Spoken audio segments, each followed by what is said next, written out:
नमस्कार। माली समाचार हिंदी में आपका स्वागत है। मैं दिनेश माली। महाराष्ट्र में चुनाव की तारीखों का ऐलान क्यों नहीं?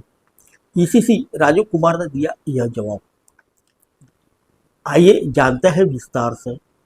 हरियाणा और जम्मू कश्मीर में विधानसभा चुनाव की तारीखों का ऐलान हो चुका है। महाराष्ट्र में भी चुनाव कराए जाने का अनुमान था। हालांकि आयोग ने फिलहाल इस राज्य में विधानसभा चुनाव कराने की घोषणा नहीं की।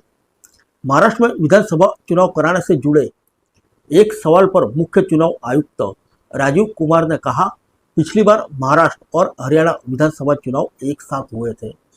उस समय जम्मू कश्मीर कोई फैक्टर नहीं था। हालांकि इस साल 4 चुनाव है और इसके तुरंत बाद 5वां चुनाव भी कराया जाना है।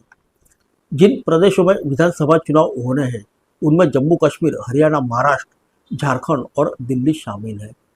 मुख्य चुनाव आयुक्त ने कहा, महाराष्ट्र के कई इलाकों में भारी बारिश हुई है। बीएलओ यानी बूथ स्तर अधिकारी को मतदाता सूची से जुड़े अहम काम पूरे करने हैं।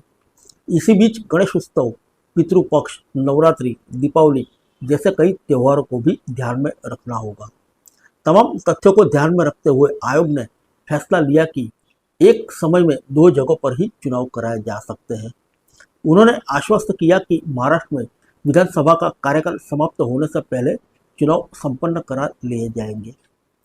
आइए जानते हैं महाराष्ट्र में क्यों नहीं हो रहे हैं चुनाव। चुनाव आयुक्त राजीव कुमार ने साफ किया कि सुरक्षा बलों की जरूरत के आधार पर निर्वाचन आयोग ने फिलहाल 2 राज्यों में विधानसभा चुनाव एक साथ कराने का फैसला किया है।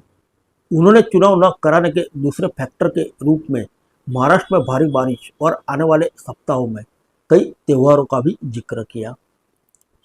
इससे पहले चुनाव आयुक्त ने प्रेस वार्ता के दौरान बताया कि बीते कुछ वर्षों में जम्मू कश्मीर के हालात में उल्लेखनीय बदलाव हुए हैं।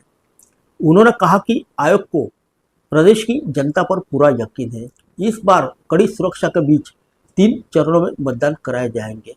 उन्होंने कहा कि आयोग ने अमरनाथ यात्रा के साथ साथ सेब के किसानों और कारोबारियों की जरूरतों का भी पूरा ध्यान रखा है। सीईसी ने कहा कि लोकतंत्र के प्रति समर्पित जनता तमाम चुनौतियों को मिलकर मुकाबला करेगी। फिर मिलेंगे अगले बुलेटिन में अन्य किसी खबर के साथ। तब तक के लिए इजाजत दीजिए। नमस्कार।